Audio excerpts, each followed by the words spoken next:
A paz do Senhor, povo de Deus.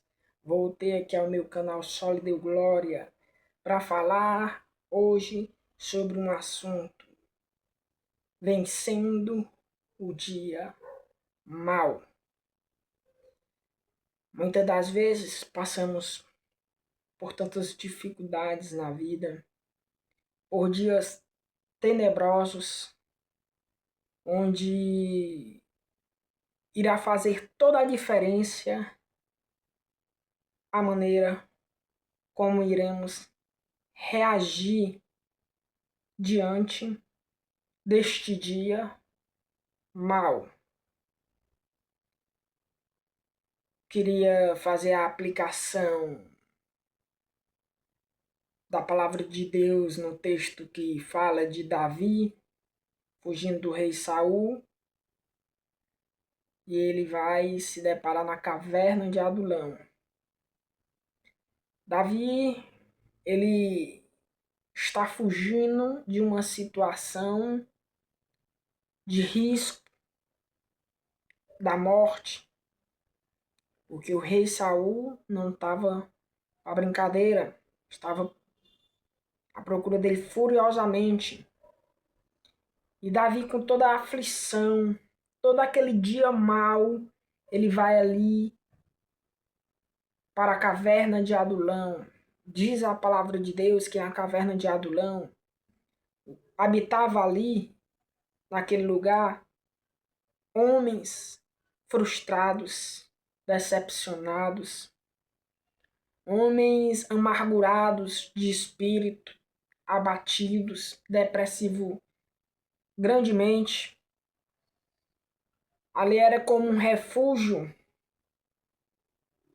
de vergonha, da vergonha e do opróbrio, de pessoas que se frustraram grandemente no percurso da vida. Resumindo, se depararam com um dia mau e não encontraram em Deus forças para se manterem firmes. E Davi, naquela situação, ele está numa situação também semelhante à daqueles homens.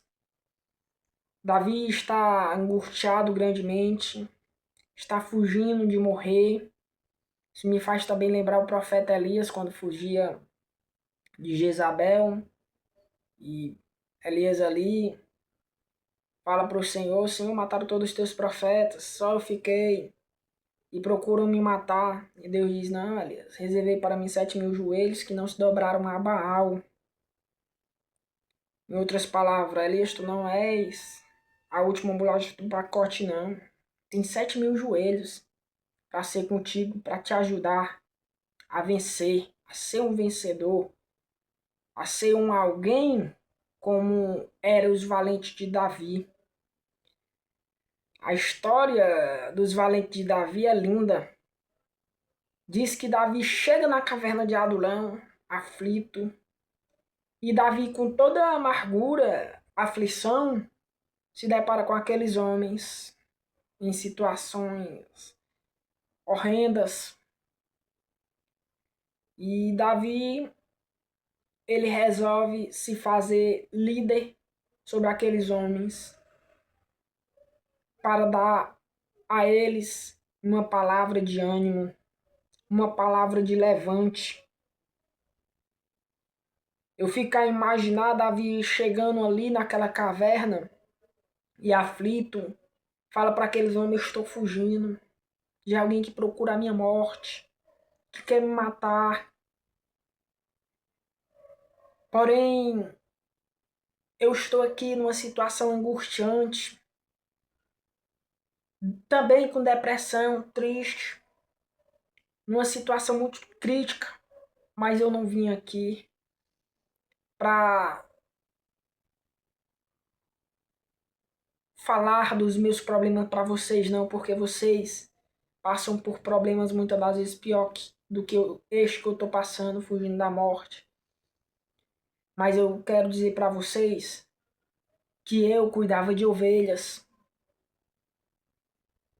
E eu tenho um currículo de testemunhos de alguém vitorioso, que Deus me deu vitória.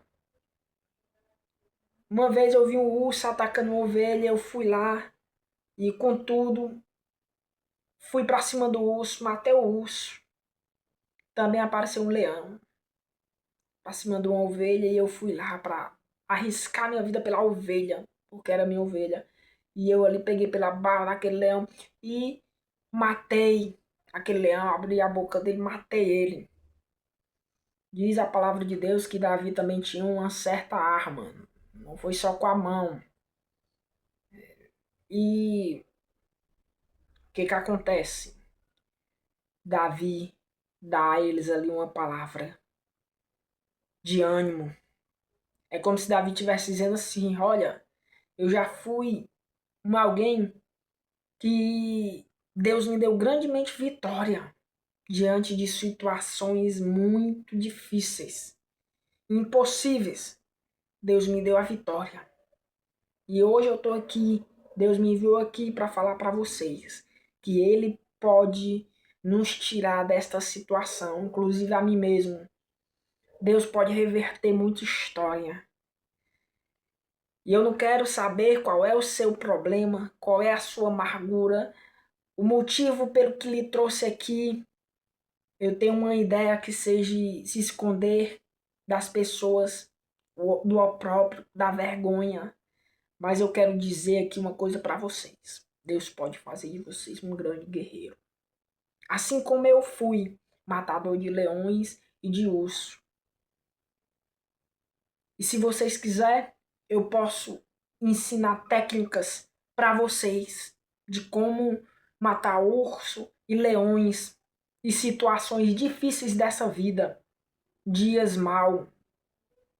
Diz a história, não a Bíblia, mas os historiadores diz que os valentes de Davi foi tirado da caverna de Adulão. Davi formou eles ali na caverna de Adulão. Eles saíram ali daquela caverna, não mais homens frustrados, não mais homens depressivos, não mais homens cabisbaixo, mas saíram grandes guerreiros. E a Bíblia, agora sim, a Bíblia vai falar que os valentes de Davi, muitos deles, vai citar alguns nomes deles, vai dizer que eles também foram matador de urso e de leões. Eles aprenderam. Eles aprenderam com quem? Com Davi. Com Deus, usando a pessoa de Davi. Eles se tornaram os valentes de Davi, diz as Escrituras, de homens frustrados para grandes guerreiros. Grandes guerreiros. E é assim que Deus nos faz com a nossa vida. Não importa o dia mal que passamos, a situação difícil que passamos, tenebrosa, e muitas das vezes escolhemos não recorrer ao Egito. Diante de toda situação difícil que passamos, escolhemos não buscar ajuda no Egito. Muitas das vezes, vemos histórias de homens que enlouquecem, vão parar em hospícios, porque muitas das vezes esses homens eram homens grandemente guerreiros, mas agora se encontram numa situação difícil como Davi. Homens que tiveram história com Deus, mas agora se encontram em situações muito difíceis. Preferiram enlouquecer do que buscar ajuda no Egito, nas bebidas, nas drogas, nas medicações, no se dopar. Preferiram enlouquecer. E muitas das vezes passa o tempo e Deus vai buscar aquela alma num asilo, ou num hospício, ou num asilo de idoso, ou aonde for. Por quê? Porque muitas das vezes tudo tem um tempo determinado na vida do ser humano. Nabucodonosor se exaltou, se engrandeceu, e Deus permitiu um espírito de loucura sobre ele. Passou 7 anos, um juízo de Deus sobre a vida dele. Ele comendo capim como um bicho, como um animal. E depois dos 7 anos, Deus tirou aquele espírito mal da vida dele e ele reconheceu, se tornou alguém melhor. Então, muitas das vezes, o dia mal vem para ser uma bênção na sua vida no final das contas. Não em si, mas no final das contas ser uma bênção. Lhe tornar alguém melhor do que você era antes. É essa a palavra que Deus está me dando para você. Então, o dia mal vai fazer você ser um alguém como foi Davi. Líder sobre outros. Para qual motivo? Para ser levante para as vidas. Para tornar as vidas grandes guerreiros. Matador de ursos e de leões. Então, nós vemos que Deus, ele é maravilhoso. Quando ele está conosco, nós passamos por todas as situações. Eu vejo quando Paulo diz, tudo posso naquele que me fortalece, me ecoa muito mais um eu, tudo passo com aquele que me fortalece. Eu passo por todas as situações com aquele que me fortalece. Como ele mesmo chegou a dizer, já passei por tantas situações, já tive perigo entre irmãos, entre falsos irmãos, perigo de mortes, já sofri naufrágio, já sofri de tudo, de todo tipo de mal, mas passei. Como diz, passo por todas as coisas naquele que me fortalece. Posso e passo. Todas as coisas naquele que me fortalece e que me sustenta e que me mantém de pé. Para terminar esta mensagem, eu quero aqui agradecer ao Senhor por tantos dias maus que me sobreveio, mas esses dias maus ele esteve comigo e eu não busquei ajuda no Egito, não foi porque eu sou forte, eu sou tal, eu conheço a palavra de Deus, não, de maneira nenhuma. Eu não busquei socorro no Egito porque o guarda de Israel vigiou por mim. Porque se o guarda de Israel não vigia, inútil é a minha vigilância. Não adianta eu vigiar se o guarda de Israel não vigiar por mim. Porque a minha visão ela é tosca e só alcança mais ou menos a 1 metro. Nem mesmo ler a minha visão consegue hoje em dia. Letras grandes, do quais são a minha Bíblia, eu não consigo enxergar. Eu vejo embaraça as letras. Mas a minha visão ela é tosca. Mas a do guarda de Israel não. Quando eu estou dormindo, ele vigia por mim. Ele vigia a minha retaguarda, ele vigia a minha frente, os lados e em cima, onde fica as potestades dos ares. O Senhor vigia por mim. É o motivo que me mantém de pé. Não há nenhum bem em mim, nada de valor, que o faça ele se admirar. Nenhuma oração, nenhum jejum, nenhuma vida de sacrifício. Nada, nada. Para com isso. De achar que ai, a minha vida de jejum vai chamar a atenção de Deus e tudo, e ele vai me responder. Para com isso. Para com isso. Se você chegar num conhecimento profundo a respeito do Senhor, você vai falar as palavras de Jó, você vai fazer delas as suas palavras. Ainda que eu o chamasse e ele me respondesse, nem por isso creria eu que desse ouvido à minha voz. Ou seja, nem por isso creria eu que foi porque foi algo visto em mim. Ah, eu vou dar, porque ele foi bonzinho, ele orou, ele me buscou e tudo. Não. Já disse, ainda que ele me respondesse, nem por isso creria eu que desse ouvido à minha voz. Deus só nos vê unicamente em Cristo Jesus. Somos salvos unicamente em Cristo Jesus. E nada mais. E nada mais. Nossas obediências não é para ser salvo.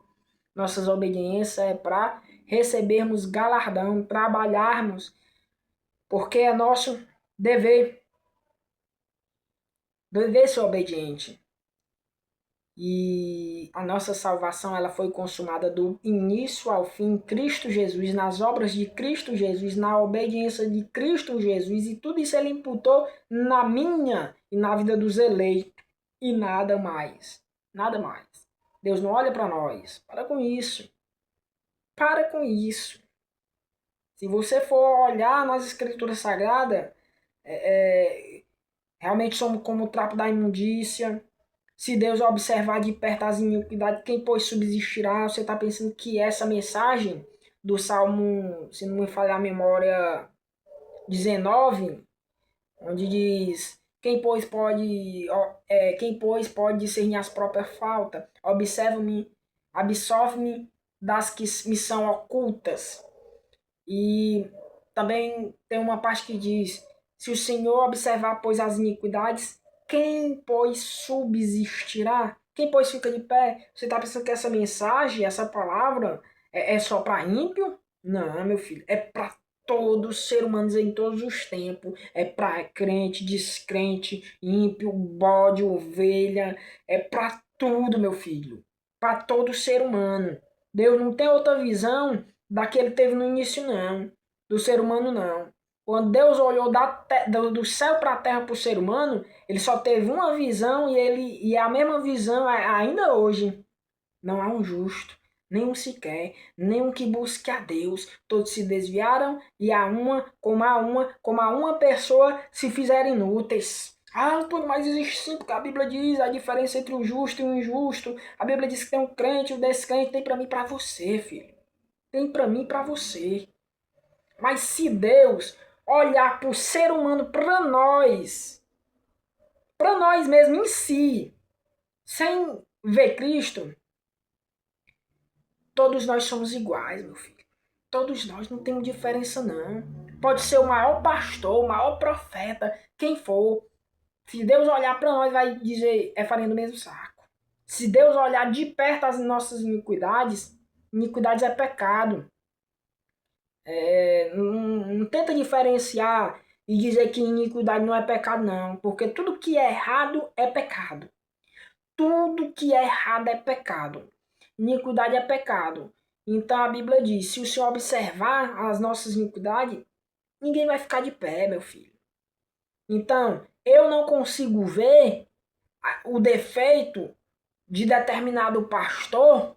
Por quê? Porque realmente ele busca muito a Deus, ele busca muito obedecer a lei de Deus e busca, e no alcance da minha visão, eu não consigo ver muitos erros, muitas falhas, mas se bem que até mesmo nós seres humanos, se nós quisermos e olharmos de perto, nós vamos enxergar.